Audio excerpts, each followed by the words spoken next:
Okay, here we go now. Here's my second part to doing the two cards. I don't have the samples like I said, and I'm going to channel my show to show you the spot.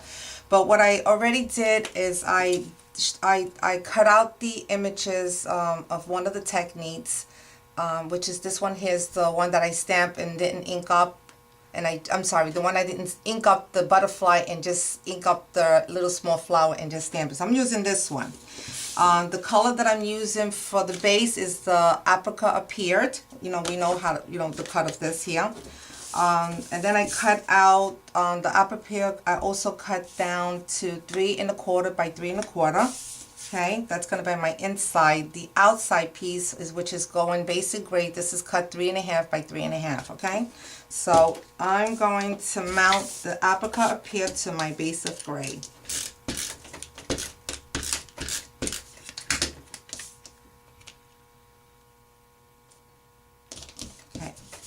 Then what I did is I'm using the design series paper, which is called Neville Chick. It's a beautiful pattern. It got 2 sides, and I punched out the square, which I used the 1 1/4 punch, so I cut 4 of them.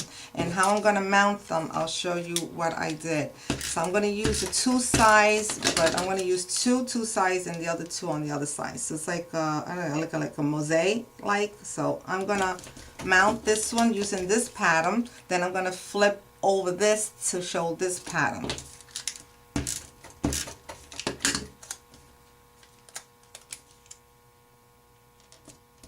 I went a little off.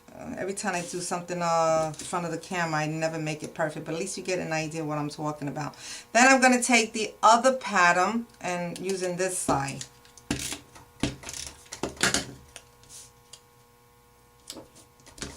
Then I'm going to do the reverse using this pattern. I'm sorry.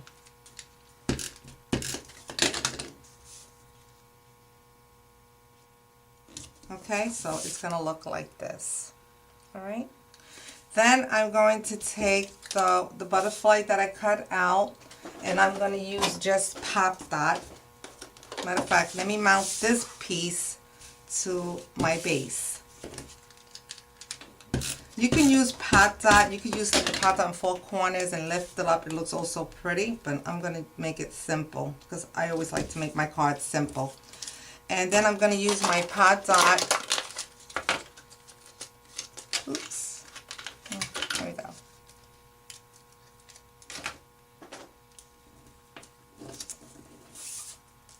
And then I'm going to peel this off. It's very humid in my basement, so nothing is just not sticking. Okay, here we go. And I'm going to center this in the middle. Okay? And then I'm going to take, I used one of the other stamp that's called Friend. It's part of the Simple French stamp set. And I stamped it with basic grade. And, I'm sorry, going gray. And then I punched out with the scallop punch.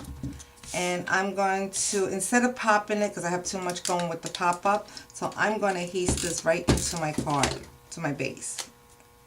And I'm going to center this in it. So you have a simple card, so it's going to look like this, right? Just simple, very pretty, and you could do a lot with it. Okay, here's goes the second card. What I did was, I'm using the same colors, I can't get this right. Sorry.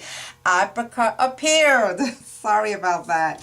And then I took a strip of basic gray and I cut this to 2 inches. Also with the design series paper, the same design. And I cut that also to 2 inches. And then I tear it towards my direction. I'm going to adhese this to my basic gray, leaving a little border. Okay, take a look like that. Then before I adhese this to my base, I'm going to take this ribbon and I have a nice little tip. You know the back of the stamp, when you get the package of your stamp set and then you have to peel off those words to put them on your block? Don't get rid of this. They have like a glossy card coating that what I do is for small little pieces and I want to adhesive. This is the best tool because right now I'm using my ribbon and I'm passing my snail adhesive over here, and it's not sticking to anywhere. If you were to do it on regular scrap paper, you're going to have adhesives all over the place. So that's a good, so don't get rid of that, save that. My customers get a kick out of that. They're like, oh my God, this is a great technique. I mean, a tip, not a technique. So I'm going to wrap this around, okay? Then I went ahead and I did a bow. I'm cheating on this one. I'm going to be using mini glue dots, okay? And these things are great to grab. All I did is press down, and then I'm going to take this bow and I'm going to put it on the top of it. So it looks like I have a strip, so it's going to look like this, okay? Then I'm going to take my butterfly and I'm going to be using the two different ones. One, you know, this one, and I'm sorry, turn it over, and this one, okay? So I'm going to put some adhesive on both. I'm going to put one in the middle, like the ribbons is actually holding these butterfly. Then I'm going to take my strip. I'm using card front today. And then I'm going to adhesive right on my base, leaving a little border. Okay. Then I'm going to be using True Friend. It's still the same set that I have. And then I'm going to use Basic Gray. I'm going to stamp here. You know what? I'm not going to even use that color. Oh yeah, I'm sorry. Yeah. And then I'm going to punch it out with my word window. Okay, my label punch that I just purchased. I love this punch. I'm going to punch Basic Gray. Then I'm going to adhese this here. Ooh, here goes. See what I'm talking about? How it sticks. So these things come handy. Then I'm going to adhese it right here. Then I'm going to mount this on my base. If I wanted to add more embellishments, I could put brats on both ends, but you know, make it simple. I can always add up a little later. But these are the two cards. Look how fast it was. And you can make pretty cards with this stamp set, and I didn't have to go change and use another set. That's it's so great. This piece here comes 7 pieces. I think I mentioned in my last videos. So they all coordinate with each other. So I hope you enjoyed it, and if you have any questions, please pop me an email. Thank you. Bye bye.